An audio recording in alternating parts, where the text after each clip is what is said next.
explain what this is about? That's called rescuing two birds from the windows at Riverbend, which was under some wire. So don't panic too much, that's why it looks like that. Okay.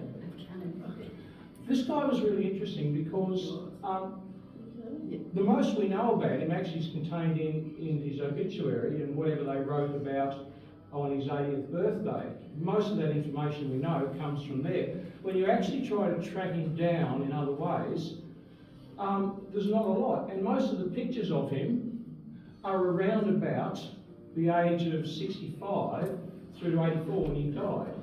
Very hard to find anything on his early family. For a bloke who was so incredibly talented, and I'm amazed at what he could, actually I couldn't figure out what he can't do. As we go through this presentation, he does all sorts of things, and he's good at them. So for all of that, we know very little about him.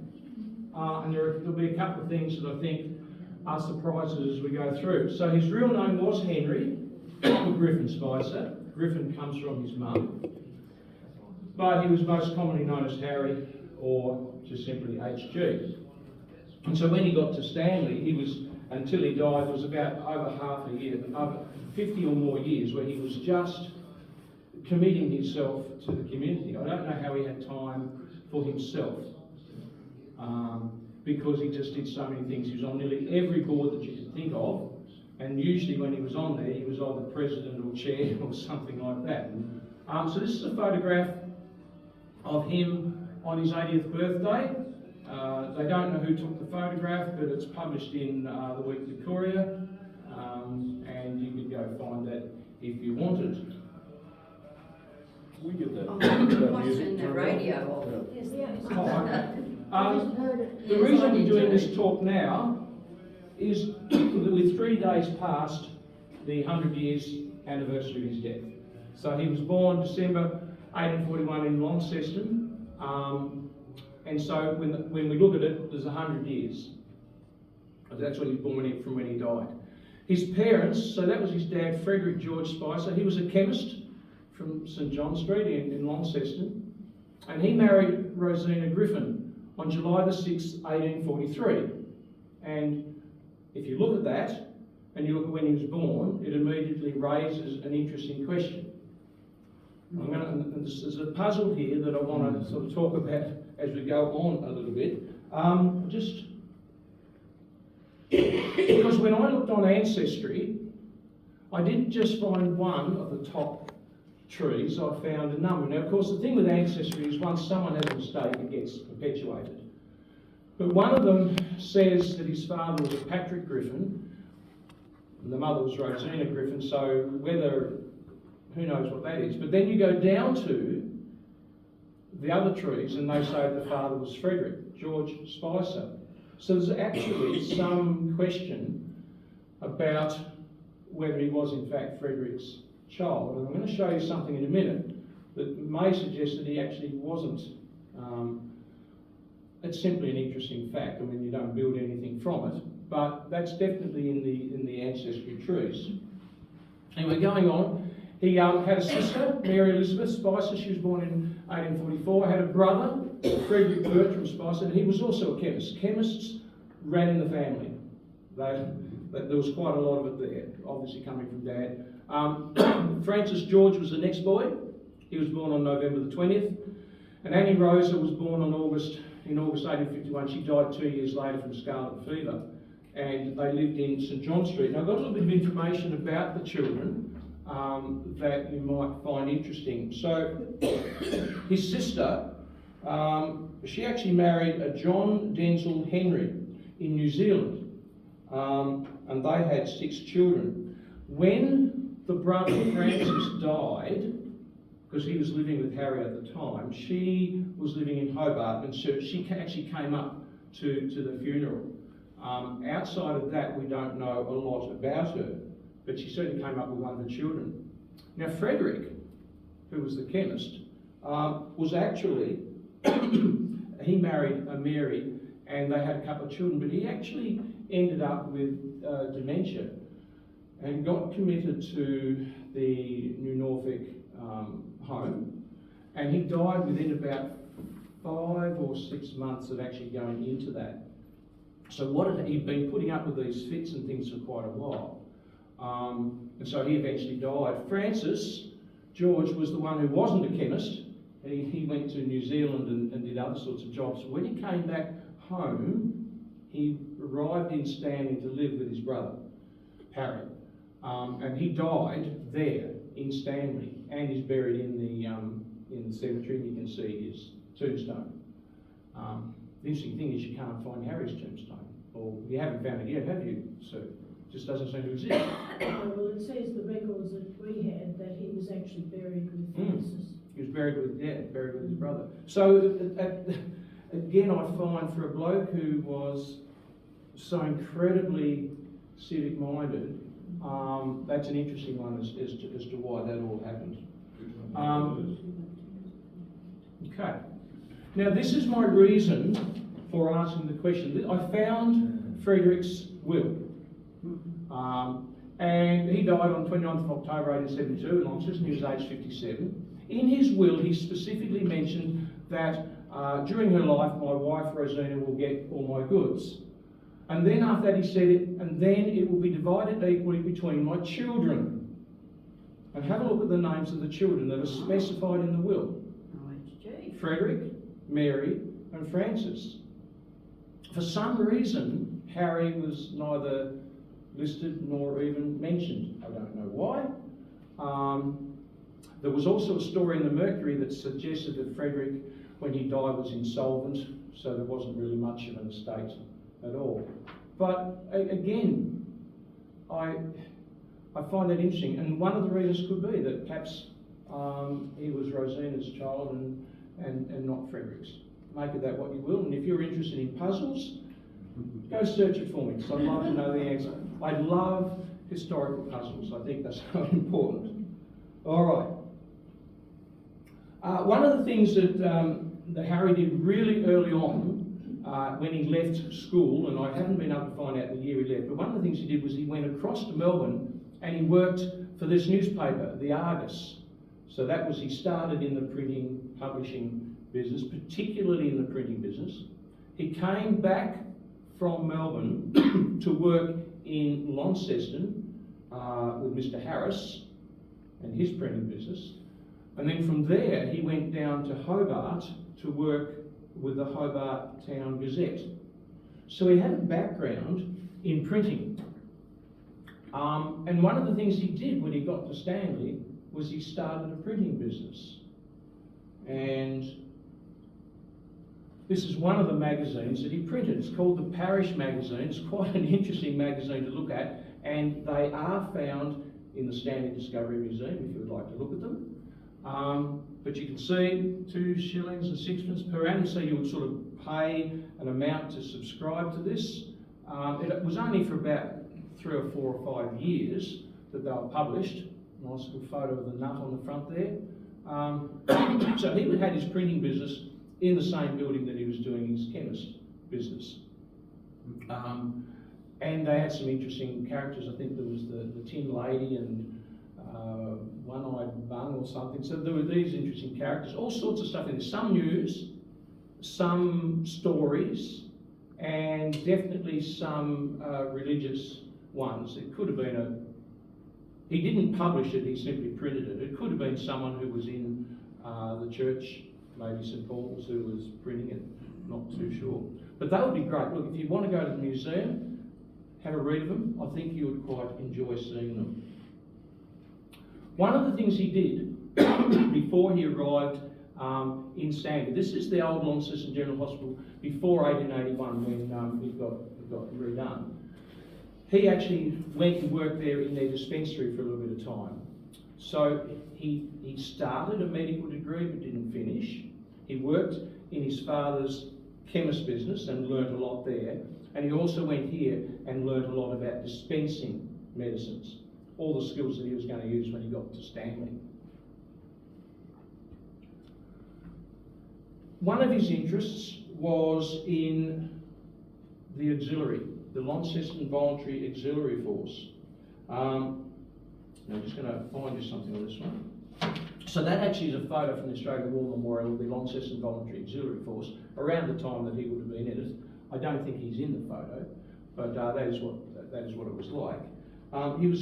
He was a very, very good shooter, very good marksman. He actually won medals and all sorts of things for what he did.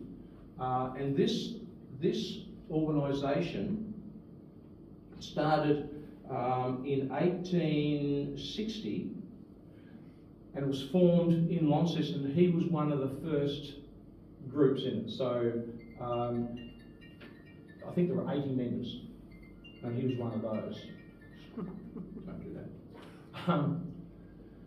But he took that interest in the auxiliary, that is in weapons and in all the things that go around it. He took that with him when he came to Stanley, and he formed an auxiliary group there in Stanley. And they went off to different places. They took them off on at least 3 or 4 camps. And I think the next slide. And this is the weapon, so Martini Henry too. That's the weapon that they used and that he used to win a Tasmanian medal for shooting. So we're not talking about a bloke who just liked to sort of take pot shots at things. He actually was a very, very good marksman. She's an old sort of weapon, that one, isn't it? But he, I found that this is one of the camps that they went to. So Easter, there was a camp in at Ross, and he took his troops from Stanley, along with some other Northwest groups, down to this. And in that actual story, there's a mention of how they said that under Lieutenant Spicer, the troops performed admirably in their drills and other things. So he, again, whatever he did, he wasn't just a sort of a, oh, I'm in it. He was boots and all, and he was usually leading in some way. Again, if you like reading these sorts of stories, just type into Trove, Easter encampment, and you get a whole story about what it was like, the weather, what they did, and so on. And as I said, he's mentioned in that. Right. The other thing that he did was that he was a very, very, very good cricketer from a very young age. In 1862, an England 11 came out to Australia on a tour, and they came to Tasmania. They played at Tasmanian 22. Now, it doesn't mean there were 22 playing against 11 at once, but they divided them up. There were 11 from the north and 11 from the south. And the Launceston Cricket Club chose him as one of their 11. So I've listed all the others there, and you can see him there in red. He actually ended up taking 8 wickets for 50 runs. This is against an England 11. So that makes him a pretty good bowler. You can see, I think you can see it there, say 144 balls in the first innings, 144 balls, 60 runs, 10 maidens, 5 wickets. Oh, and 8 wides. So, yeah, cricket was a passion for him. So he's got a passion for shooting, he's got a passion for chemists and the medical profession, he's got a passion for being part of auxiliaries and that whole thing about drilling and so on. He loved that sort of thing. And he was a fantastic cricketer. So it's no wonder that when he came to Stanley, like anything else, he got involved. And again, not just anybody, he was the captain. Now in this photo, unfortunately, if you try to read the names, there's only 2 or 3 names you can't read, and they're in the middle. So that means he's possibly that, or I think it's that person. Anyway, he's one of the ones in the front. Usually the captains sit in the front, don't they? They're either got the bat or not, so he's one of those two. Yeah. But yeah, you can't read it because the names are out. But he was part of the Stanley Cricket Club for absolute ages. And again, that was a game where they played a team from up the coast. Even though they lost, you can see I've sort of highlighted his name. Again, he did really, really well. As he got older, they said he did overarm leg spin. Not too sure whether that's what he always bowled. But yeah, just he wasn't that good as a batsman. Like against that England 11, he only scored 9 runs. But he did bowl really well. But not only was he interested in the cricket, he actually helped to form a cricket association, the West Let's have a look here. The West Wellington Cricket Association in November 1896. There were 5 teams in it: Irishtown, Black River, Forest Stanley and Rocky Cape. And of course he was the president of that association until 1908.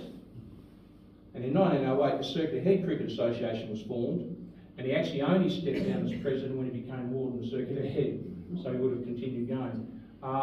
So very, very influential in cricket, in Circular Head and particularly in Stanley. But he had other sporting interests as well. He liked football, he umpired football, he was president of the football club for many, many years. He was also president of the Stanley Turf Club, and he was a starter at most of the local athletic events and things, so he loved his sport. I thought I should put this photo in. It's a great photo of the old Stanley Turf Club. Look at the grandstand, gotta love it. So that was the one up on Green Hills. It started down on Tatlow's Beach originally, but Harry was involved in this virtually all along. For about 40 years he was involved in the Stanley Turf Club.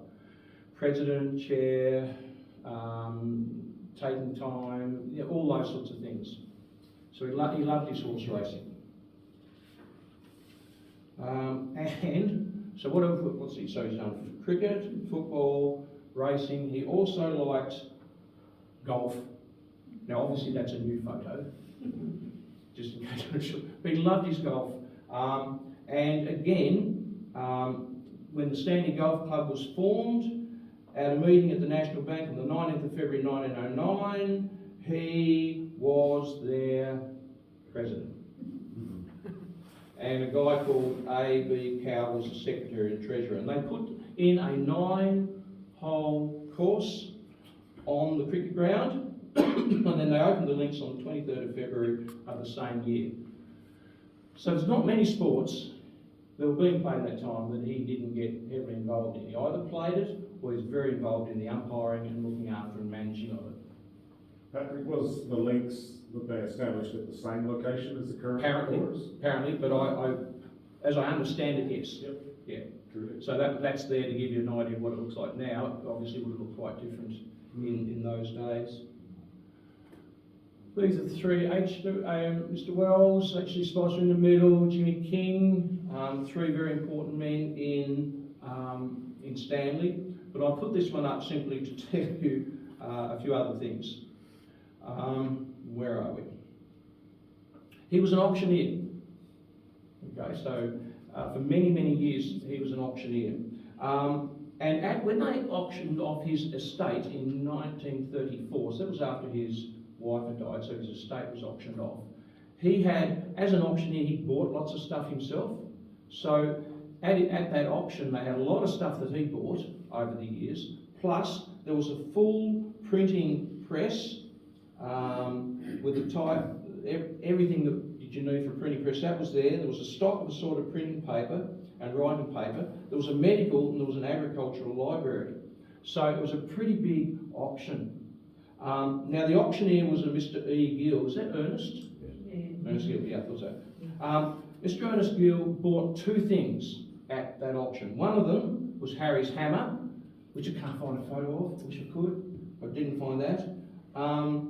And the executors actually gave him that as a present. And then he also bought Harry's bell topper, which was the bag he took with him when he went travelling on things. It would be lovely to have a photo of that too. But they also at the auction, I think, no, not good. They also sold that gun that I showed you earlier, and that went for quite a lot of money. It was a pretty popular item. So he's an auctioneer as well. All right, when he arrived in Stanley in 1867, he actually arrived there in June 1867. He came to Stanley because he was going to set up a branch of his father's business. So his dad's a chemist in Launceston. He's going to come to Stanley and set up a branch there. When he arrived, Stanley, this is a view from the nut, Stanley looked roughly something like that. You can see the church, you can see the plough in. It's an interesting sort of view of Stanley, and that's what he was faced with. He's coming from Launceston to here. I wonder what he was thinking when he got there. but he certainly stayed on and saw Stanley grow and develop, and in fact Circuit Head as well. A building that is very important to him, this is the plough in 1858, just a bit before he got there, is this building, the plough in, because that is where he had his printing and his chemist business. I like this photo, I'll show you this one. This is it in 1870. That's a really, it's a really good photo. I love you got the guy in the doorway, you got the horse and cart, and you can see the old stone church building there. But that is where he set up his chemist business. And this is a postcard, probably a fairly famous one, maybe people have seen, of him or of his business. And he operated out of there for virtually the rest of his life. When he bought it, he modernised it up to make it into a pharmacy and a chemist. So it was quite an old building, but he modernised it and put a lot of work into it. One of the things that he had in the window, or inside the building anyway, was a clock. That's it there. So he had originally hung in the window from 1867 to the early 1920s. After his death, they were going to dispose of it until a guy called Cliff Leatherbarrow, who was secretary of the Stanley Public Library, he said, well, can you donate it to the town hall? So for many years, that was in the town hall, and people could walk up and down the street and check the time and see where they were. Eventually, the library was closed down and the clock actually went into storage. It was later acquired by the Stanley CWA, and I believe, so it's still in the town hall, isn't it? Yes, up the top room. Yeah. But it was one of those things that sort of, for people, symbolised Harry Spicer, chemist in Stanley, that particular clock. And it then lasted quite a long time after he passed away. If that makes some sense. Yeah. For quite a while, or at different times, he was the only person, not just in Circuit Head, but even as far as Burnie, and he did an awful lot of travelling just to do the job. So if there wasn't a doctor, he was it. Now, I would like to read you this. It's a well-known story, you probably know it, but this is what life was like for Harry and his job. So this was during the diphtheria epidemic in about 1877. So it was only about 10 years after he got there. It says this: he received a call to Rocky Cape one morning and he tended an old man 2 miles back in the bush who was very ill. There was little or no metal roads to travel over in those days, and there were no motor cars. It was a case of horseback. So arriving back at Black River at 4 o'clock, he was taken to Forest and South Road to prescribe for cases of illness. On getting home to Stanley, a man was waiting to take him to Woolnorth. He went, and on returning, he was met at Montague by Mr. J.H. Reid, who was escorted him to Robbins Island, where the dread disease had broken out. After visiting several cases at Montague, he got back to Stanley on the evening of the second day, going all the time. He then went to Black River that night to see a patient, getting home at 1 o'clock in the morning. An hour later, 4 men arrived with a message from Robbins Island stating that 1 child had died and 2 others were seriously ill. These men had a sailing boat in the channel on the West Inlet, and he was carried onto the boat by Tiger Bill and again got to Robbins Island at 8 o'clock in the morning. He couldn't leave until 10 o'clock that night. He went to sleep in the boat, and at daybreak found themselves alongside a schooner in East Telegraph Bay, 3 Hummock Island. In the afternoon they left for Stanley, Mr. Spicer having the tiller for most of the journey in a stiff southwest gale. He arrived home that night thoroughly knocked out with his arduous and unexpected journeyings, and he said he could recall dozens of hurried trips made to Montague and other back districts during that severe epidemic, which lasted for 9 months. Anybody here want to work non-stop for 3 or 4 months? That's amazing. But he was totally committed to the district, and it's no wonder that people had such a high regard for him, because he just gave of himself. And whilst we have that one story, that would have happened lots of other occasions, but that's one that is well known. In 1887, he established a branch of the chemist in Burnie. So This photo here, what they've done is they've showed you what the chemist was like and then basically where it is if you went to modern Burnie. So that black and white stuff's not there anymore. But that was his chemist shop in Burnie. So his dad was in, had a Launceston one, there was Stanley, and then there was Burnie. It was an old weatherboard shop. Later Frank Ivey bought it, Ivey's Pharmacy, if you're a Burnie person. And he renovated it as a 2-storey brick building. Right. So Patrick, when he opened that chemist in Burnie, he didn't operate out of that very much. No, he would have had someone else there. He continued to operate. He would have visited it, but he still operated out of Stanley. Yeah. All right. Then he got married. So he got married only 6 months after arriving in Stanley. He married Emma Brooks on December 17th at St John's Anglican in Launceston, the Reverend William Henry Brown, who had been at St John's for absolutely yonks, like he was there almost forever. And it was a year after he married them, he actually became the archdeacon of the Launceston area. That's their wedding thing there. But what's interesting is that the captains of the Bark Westbury and the schooner Agnes Jessie, they put up a bunting display to celebrate the wedding, and that's one of the boats. So you can imagine what that would have looked like with all the bunting and the flags all up over. It would have looked pretty impressive. And so that was done to celebrate his wedding. All right. Now, after they were married, they then travelled back to Stanley.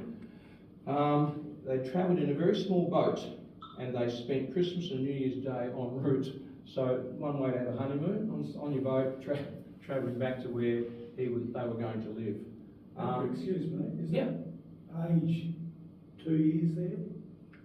Say what?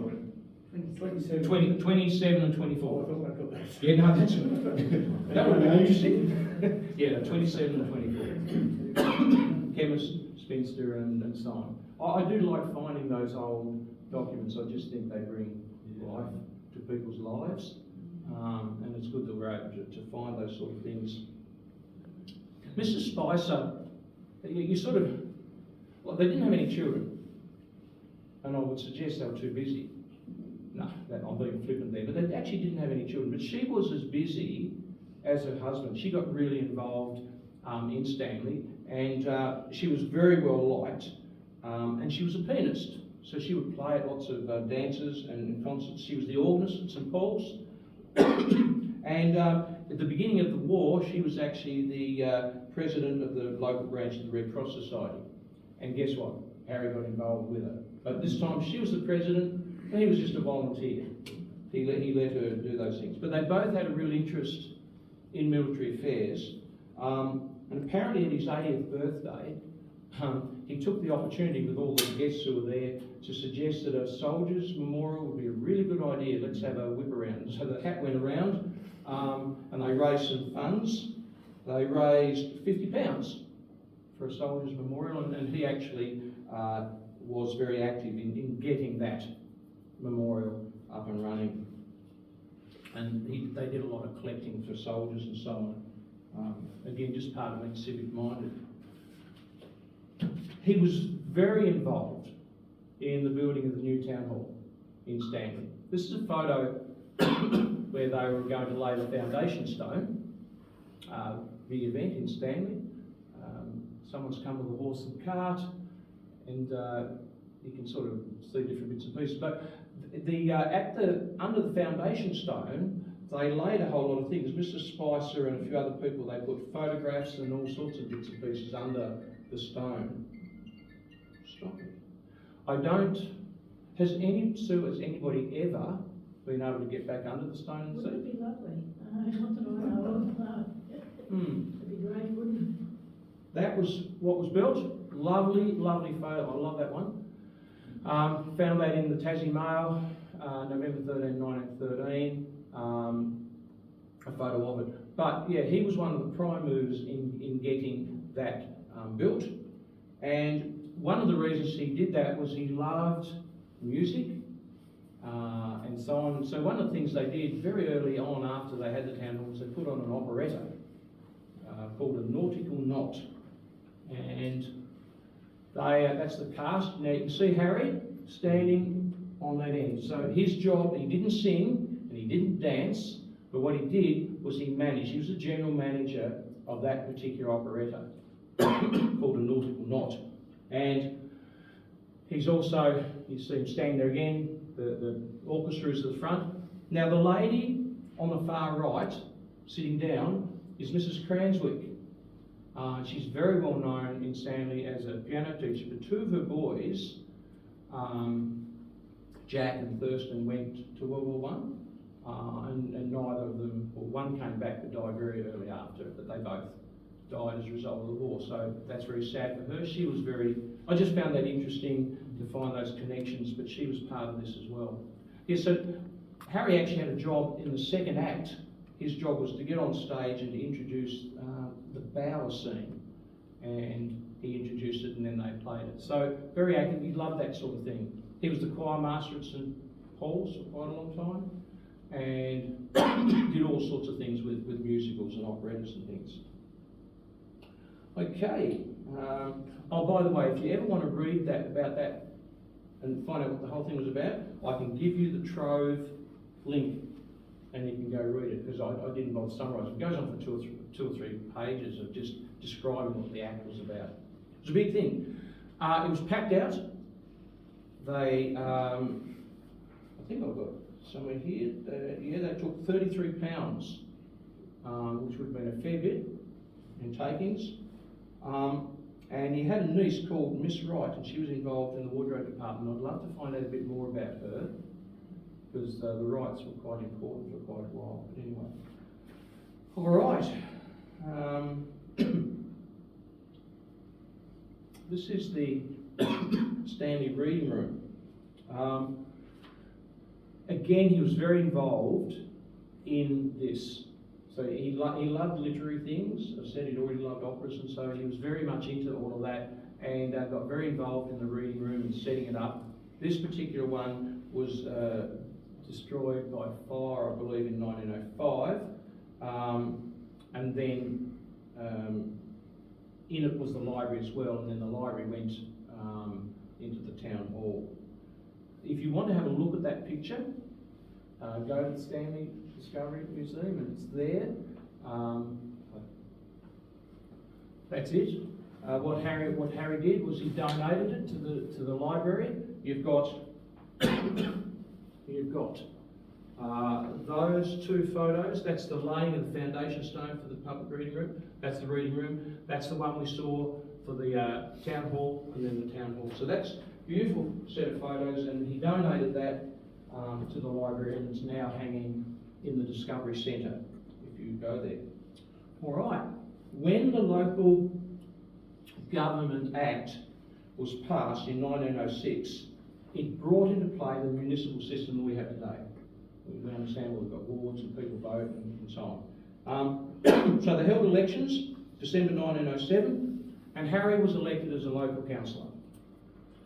At the inaugural council meeting held at Stanley on January the 6th, 1908, he was elected as the first ever warden of our municipality. And then he retained that at the AGM. So he was elected, they then had the AGM, and he was re-elected at that. He remained warden for a couple of years. He was actually warden 3 times, 1908 to 1909. In 1915 he was warden for 1 month, so he may have stepped in for someone. And then 1920 to 1922 he was also warden. And he died in 1924. So I just wanted you to note that right to the end, he continued doing things for the community. That's a big deal, I think, age of 80 or so to be a warden. He held many positions of trust and leadership, and he was just, people they trusted him, they respected him. Here we have a photo of him with Mr. Wells, King, Connellan, and they're playing cards. As I said, all the photos we have of him are always when he was older. No, really, other than the cricket one, can't find many early photos. He's a very distinguished man, I thought. This was the early St Paul's. I remember I said he was a choir master there. Beautiful old building, but that was it got rebuilt, didn't it, Sue? I believe the old St Paul's? The first St Paul's was crumbling, Yeah, that's right. and they had to pull it down, the foundations. Yeah.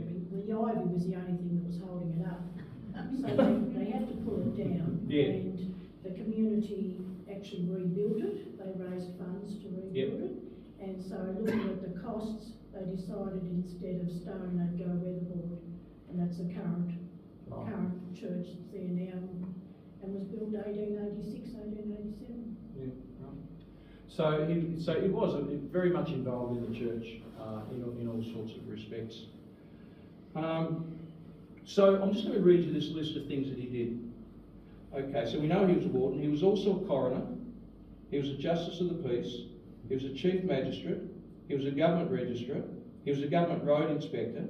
He was chairman of the Court of Requests. He was secretary of the Horton Road Trust. He was chairman of the Old Stanley Town Board and of the Turf Club and most other sporting bodies.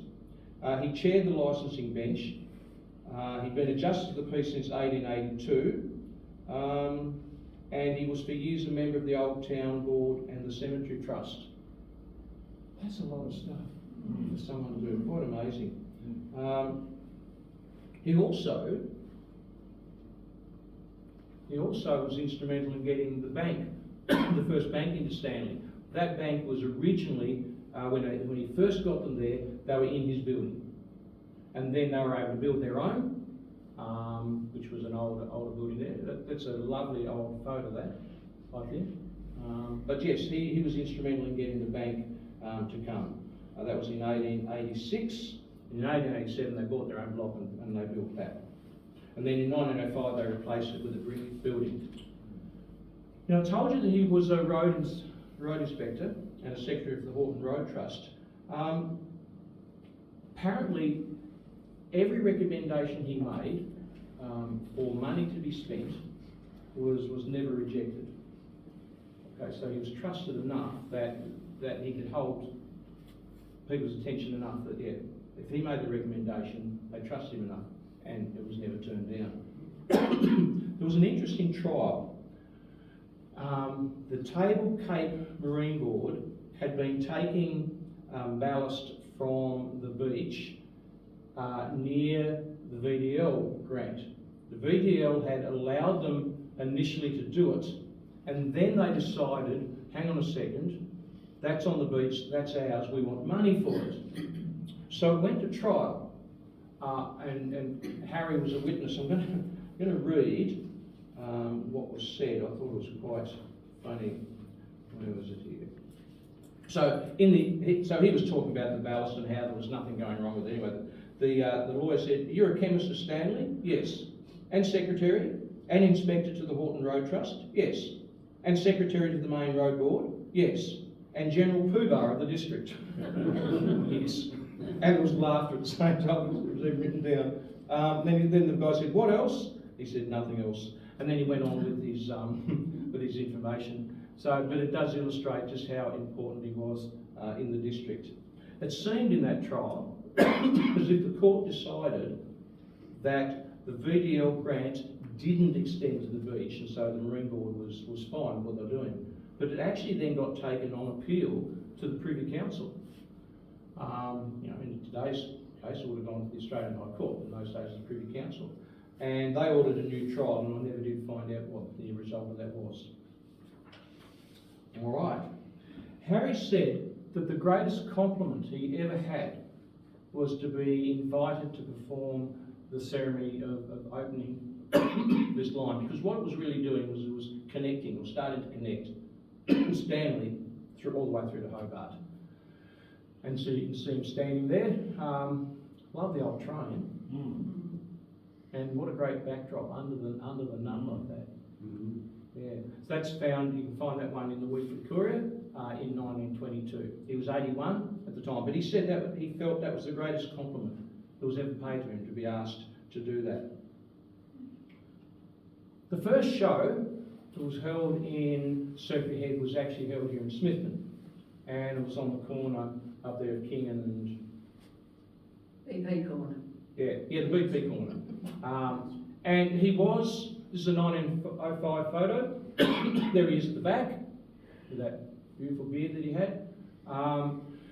But very soon after that show, he decided that we should have one in Stanley. So he got the Stanley Horticultural Show underway. He chaired a meeting in the Church of England to form what he called the Circular District Agricultural, Pastoral, Horticultural and Poultry Association. And he was elected as the vice president because Mr. H.F. Ford was the president. This then is a photo of the Stanley Show Committee in 1908, and he is at the front, 1, 2, 3, he's the fourth. Again, you probably guess by the beard that that's him. We're talking some pretty influential men when you look at the names across here. Photos like this are really useful in building a picture of just who was who in a district, and that's certainly one of them. The first show that they had at Stanley in November 1907, they said was an absolute marvellous success. They were really, really happy with it, and so it grew from there. And of course, the show is still held in Stanley today. This is a photo of his hat and his hat box, which happily resides in the Stanley Discovery Centre. So if you'd like to see it, that's where you go across. The other picture is from 1907. There was a calendar that he had for his chemist shop that he would give out. Pretty good photo. And if you read the smaller print, it calls him a dispensing chemist.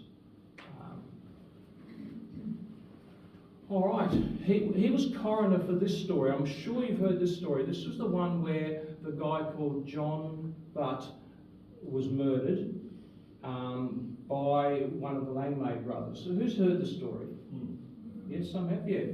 Well, he was on the coroner that held a judgment on it and tried it. There was 5 other people on a jury with him.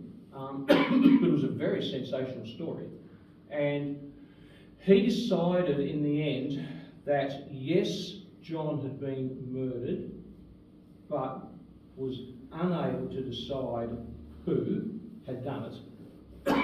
It then went to trial, and Albert, or known as Bertie Langmaid, was declared guilty and was sentenced to hang. And the story appears to be that Albert was a little bit interested in John's wife, Alice, and the shooting of John may well have come about as a result of that. But Harry, as in his role as coroner, was very much involved in that story. I'm getting near the end. Please don't panic. Where are we here? He was also, the Stanley Freemasons Lodge, called Manata Lodge, he was the first initiate into it. It's what I find fascinating. So many organisations were started in our district, and inevitably, particularly if they were Stanley, he was in first. And it was the same with the Launceston Auxiliary. He was in that first. So many organisations where he was. He was known to be a non-smoker and a total abstainer, but not a blue ribboner. Do we all know what the blue ribbon is? No, what's that mean? Oh, that was that. So they were your gospel haulers who didn't drink.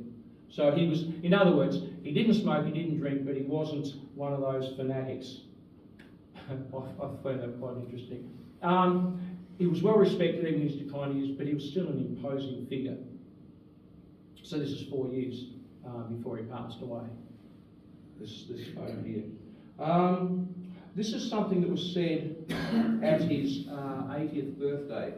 The veteran councillor possesses surprising vitality for his great age, retaining the keenness of all his facilities, which he uses to forward all matters connected with the public wealth. His form is erect, his carriage is dignified, his personality is inviting. He's fluent of speech, his conversations are versatile and interesting. So that was at his birthday. His 80th birthday. He passed away on Monday, October the 6th, 1824, in the afternoon. He'd been in bed probably for a month, being really sick, and he was aged 84. His funeral took place on the Wednesday after that, It was attended by people from all parts of the coast, so they came from everywhere. It was said to be the largest funeral ever held in Circuit, at least at that time. The services at the church in the graveside were performed by the Reverend S. Armson. Now I'm just going to read you from the Mercury account about his death. It says, the mortal remains moved from his late residence to St Paul's Church, where a short but impressive service was conducted by the rector, Reverend S. Armson. The choir sang the favourite hymn of the deceased, Lead Kindly Light, also the 23rd Psalm. Mrs. R. Campbell, organist, played Chopin's Funeral March and Dead March in Saul at the conclusion of the service. The state school children marched in processional order, preceding the hearse, and those present represented the municipal council and all public and sporting bodies of the district. As the procession neared the cemetery, the Stanley Brass Band, of which the deceased had been president for many years, rendered Handel's Dead March. And when the Reverend Armson had concluded his service, they played Nearer, My God, to Thee. And notice this one, a motor lorry was requisitioned to convey the beautiful collection of floral wreaths to the grave. That's a lot of flowers. A lorry they had. The pallbearers included Councillors Ford, Lawton and King. And this is when it got surprising for me, because that's his brother Francis who died while he was living with Harry. And I neglected to say, but when his father died, his mother also moved to Stanley and live with Harry. And she's in the cemetery as well, but there doesn't seem to be they haven't got a picture anyway of her tombstone, but she was there. So Harry and Francis, Harry's wife and Harry's mum, are all in the cemetery. But from what we can understand, Harry is buried in the same grave as his brother. And so if you look it up on the grave site, that's all you're going to find. So I finish by saying that I believe the committee or people organising the 200 years of Stanley celebration this year are looking at how can we celebrate H.D. Spicer. I was only talking to Sue about it. There's no streets named after him. For a man who did so much, maybe he's being undersold in how he's remembered, and maybe that something can be done about that. I don't know. Well, it's funny you say that, Patrick, because most of you would know there's a subdivision going ahead in Stanley, and the museum was asked, as was the general public, it was put out there, what names do you suggest? They asked for 3 names, and then the museum was asked, because they were trying to find a theme for 3 names, so Spicer was the first name that was put forward, along with Mr. Lawton, which most people know about. Mr. Spicer and Mr. Lawton were the 2. Well, there was lots of them, but they were the 2 that stood out to the museum to be suggested as names. So it could come to fruition sooner than later. Can I just add that one of Mr. Spicer, I mean, he was in so many things, but one of his most important roles was the births and deaths registrar. And I missed that one. yeah, there's I'd love to know what happened to all his records, but I believe they were, well, lost for the want of a better word. But there's a lovely letter at the museum from a lady in Forest who wrote to Mr. Spicer to register the birth of her daughter. Don't know her name, only that the daughter's name was Dagmar. And that's not a very common name. You'd think we'd be able to find it, but I haven't been able to track down who it is. But yeah, dear Mr. Spicer, I'd like to register my daughter's birth as Dagmar, whatever. And then she went on to say, that my daughter has been suffering from constipation, and I've been giving her arrowroot biscuits. But is there anything else you'd suggest? Yeah, so he was a great man. And also, just as a side issue, in that photo you had of the 4 gentlemen playing cards in 1915, that was reconstructed, if that's the right word, in 2015. Was it? And it was outside. It's funny you didn't see it at the museum. And, No, I didn't see that. So there were 4. Sam Humphries was one. David Murphy was the other. Oh, that's the next to the big. Yeah, right. That's what that's about. Ian Wells and another younger Wells boy, Yeah. and top hat, and they really looked the part around a table, so. Yeah, I had a copy of that and I didn't put it up because I couldn't see what the connection was. I wish I had Well, now. it was meant to be a reconstruction Yeah. 100 years later. Yeah, so a great man. Yeah, I'd love to see a road named after him, particularly because if you look at the roads around Circuit Head, Horton Road Trust, of which he was so influential, was responsible for most of that getting underway. So that would be incredibly appropriate if that, Yeah, for example, would, yeah. was something that happened. So that's as I understand and know Harry Spicer at the moment. Amazing, amazing man. And we need, if we didn't have people like this, we wouldn't be who we are today. Very, very important to our history and to our heritage. So thank you very much for listening.